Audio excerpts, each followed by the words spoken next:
Hello' dear friends and ভাইটি ভণ্টিসকল, আজি মই তোমালোকৰ বাবে জি লেটাৰটো লৈ আহিছোঁ। জি লেটাৰ যোনটো স্মল জি লেটাৰ তোমালোকে লিখোঁতে কেনেকৈ লিখিবা চোৱা।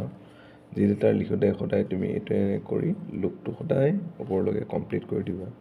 এনেকৈ কৰি এনেকৈ নিলিখিবা জি লেটাৰটো, এনেকৈ কৰি এইটো ভুল, এনেকৈ কৰি বা কিছুমান এনেকৈ দিয়ে বা কিছুমানে এনেকৈ দি লিখে জি লিখে, আৰু কিছুমানে এনেকৈ লিখি এনেকৈ অকল এনেকুৱা থৈ দিয়ে। এনেকুৱা নহয়, এইটো যোনটো ৰাউণ্ড আছে এইটো কমপ্লিট কৰিবা।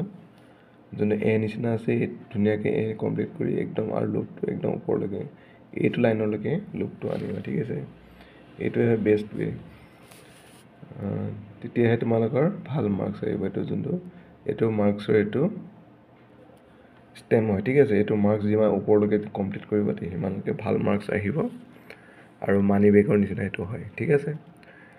Thank you. আজিৰ পৰা জি লেটাৰটো এনেকৈ ফুলকৈ কমপ্লিট কৰি লিখিবা।